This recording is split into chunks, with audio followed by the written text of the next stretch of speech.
Hakim, the masked Dyer of Merv. For Angelica Ocampo. Unless I am mistaken, the original sources of information on Al-Muqana, the veiled, or more strictly, masked prophet of Khurasan, are but four. A. The excerpts from The History of the Caliphs, preserved by Baladun. B. The Manual of the Giant, or Book of Precision and Revision, by the official historian of the Abbasids, Ibn Ab Tafar.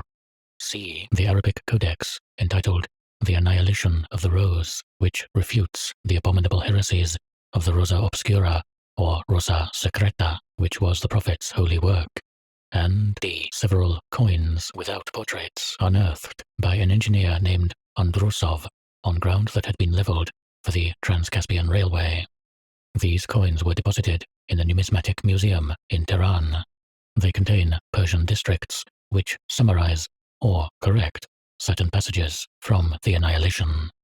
The original Rosa has apparently been lost since the manuscript found in 1899 and published, not without haste, by the Morgenlandisches Archive was declared by Horn and later by Sir Percy Sykes to be apocryphal. The fame of the prophet in the West is owed to Thomas More's garrulous poem Lola Ruch, a work laden with the Irish conspirators' sighs and longings for the East. The Scarlet Dye.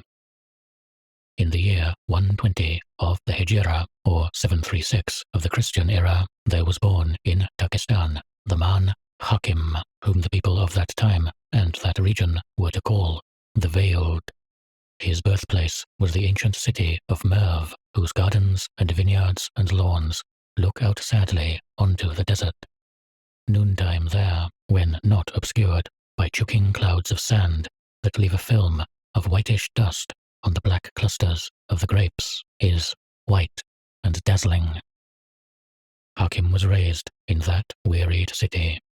We know that one of his father's brothers trained him as a dyer, the craft known to be a refuge for infidels and impostors and inconstant men, which inspired the first anathemas of his extravagant career. My face is of gold, a famous page of the Annihilation says, but I have steeped the purple dye, and on the second night have plunged the uncarded wool into it, and on the third night have saturated the prepared wool, and the emperors of the islands still contend for that bloody cloth. Thus did I sin in the years of my youth, deforming the true colours of the creatures. The angel would tell me that lambs were not the colour of tigers, while Satan would say to me that the all-powerful one desired that they be, and in that pursuit he employed my cunning and my dye. Now I know that neither the angel nor Satan spoke the truth, for I know that all colour is abominable. In the year 146 of the Hejira, Hakim disappeared from his native city. The vats and barrels in which he had immersed the cloth were broken, as were a scimitar from Shiraz and a brass mirror. The Bull. At the end of the moon of Shaban, in the year 158, the air of the desert was very clear, and a group of men were looking toward the west in expectation of the moon of Ramadan, which inspires fasting and mortification. They were slaves, beggars, horse sellers, camel thieves, and butchers, sitting gravely on the ground before the gate of an inn at which caravans stopped on the road to Merv. They awaited the sign. They looked at the setting sun, and the colour of the setting sun was the colour of the sand. From far out on the dizzying desert, whose sun gives men fever and whose moon brings on convulsions, they saw 3 figures, apparently of immense height, coming toward them. The 3 figures were human, but the one in the center possessed the head of a bull. As these figures came closer, the man in the center was seen to be wearing a mask, while the 2 men that accompanied him were blind. Someone, as in the tales of the 1001 Nights, asked the reason for this wonder. They are blind, the masked man said, because they have looked upon my face. The Leopard. The historian of the Abbasids relates that the man from the desert, whose voice was extraordinarily sweet, or so, in contrast to the harshness of the mask, it seemed to be, told the men that though they were awaiting the sign of a month of penitence, he would be for them a greater sign, the sign of an entire life of penitence and a calumniated death.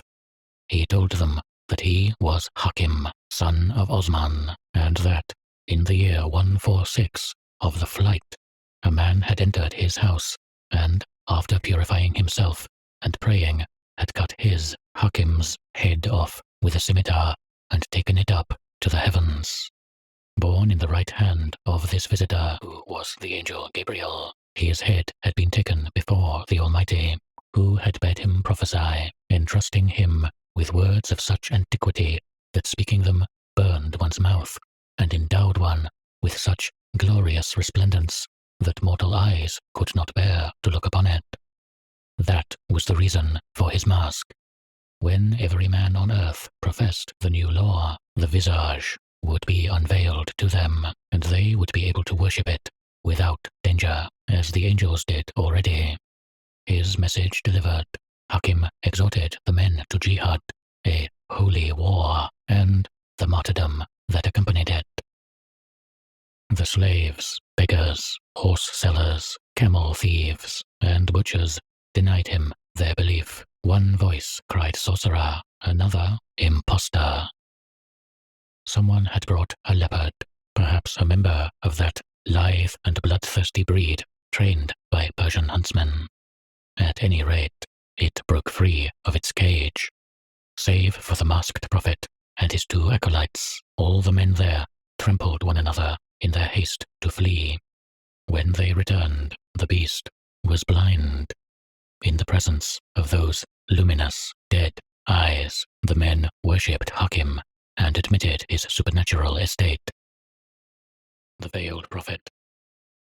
The official historian of the Abbasids narrates with no great enthusiasm the inroads made by Hakim the Veiled in Khorasan. That province, greatly moved by the misfortune and crucifixion of its most famous leader, embraced with desperate fervor the doctrine offered by the shining visage, and offered up to him its blood and gold. Hakim by now had exchanged his harsh mask for a fourfold veil of white silk embroidered with precious stones.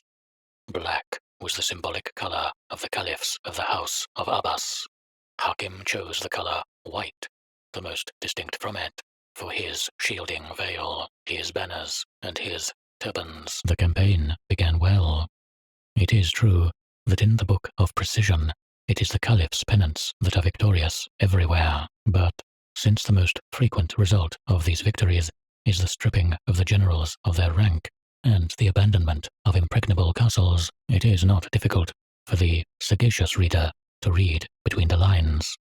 Toward the end of the moon of Rajab, in the year 161, the famous city of Nishapur opened its iron gates to the masked one. In early 162, the city of Astarabad did likewise. Hakim's military operations, like those of another, more fortunate prophet, were limited to his tenor chanting of prayers offered up to the deity from the hump of a reddish-colored camel in the chaotic heart of battle. Arrows would whistle all around him, yet he was never wounded. He seemed to seek out danger. The night a band of loathsome lepers surrounded his palace, he had them brought to him. He kissed them, and he made them gifts of gold and silver. The prophet delegated the wearying details of governing to 6 or 7 adepts. He was a scholar of meditation and of peace. A harem of 114 blind wives attempted to satisfy the needs of his divine body. Abominable mirrors. So long as their words do not altogether contravene orthodox belief, confidential friends of God are tolerated by Islam, however indiscreet or threatening to that religion they may be.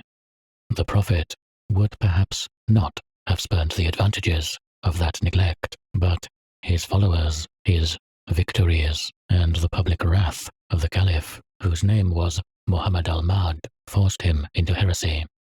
It was that dissent that ruined him, though first it led him to set down the articles of a personal religion that bore the clear influence of Gnostic forebears. In the beginning of Hakim's cosmogony, there was a spectral god, a deity as majestically devoid of origins as of name and face. This deity was an immutable god, but its image threw 9 shadows. These, condensing to action, endowed and ruled over a first heaven. From that first demiurgic crown, there came a second, with its own angels, powers, and thrones, and these, in turn, founded another, lower heaven, which was the symmetrical duplicate of the first. This second conclave was reproduced in a third, and the third in another, lower conclave, and so on, to the number of 999. The Lord of the nethermost heaven, the shadow of shadows of yet other shadows, is he who reigns over us, and his fraction of divinity tends to 0. The earth we inhabit is an error, an incompetent parody. Mirrors and paternity are abominable because they multiply and affirm it. Revulsion, disgust, is the fundamental virtue, and 2 rules of conduct between which the prophet left men free to choose lead us to it: abstinence and utter licentiousness, the indulgence of the flesh, or the chastening of it. Hakim's paradise and hell were no less desperate.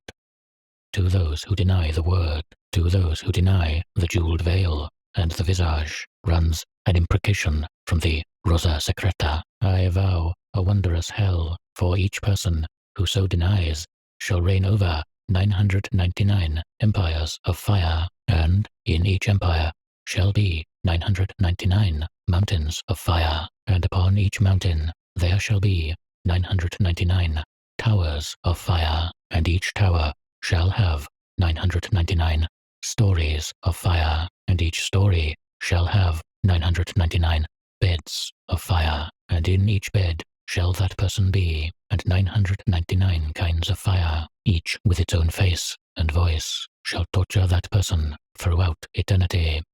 Another passage corroborates this. Here, in this life, dost thou suffer one body. In death and retribution, thou shalt have bodies innumerable. Paradise was less concrete. It is always night, and there are fountains of stone, and the happiness of that paradise is the special happiness of farewells, of renunciation, and those who know that they are sleeping. The visage. In the 163rd year of the Hejira, the 5th of the shining face, Hakim was surrounded in Sanambi the Caliph's army. Great were the provisions, many the martyrs, and aid from a horde of angels of light was expected at any moment. Such was the pass to which they had come when a terrifying rumor spread through the castle. It was said that as an adulteress within the harem was being strangled by the eunuchs, she had screamed that the 3rd finger was missing from the prophet's right hand, that his other fingers had no nails. The rumor spread like fire among the faithful. In broad daylight, standing upon a high terrace, Hakim prayed to his familiar god for victory or for a sign. Servilely, with their heads bowed as though they were running against the rain, 2 captains snatched away the gem-embroidered veil. First, there came a trembling. The promised face of the apostle, the face which had journeyed to the heavens, was indeed white, but it was the white with the whiteness of leprosy. It was so swollen or so incredible that it seemed to be a mask. It had no eyebrows.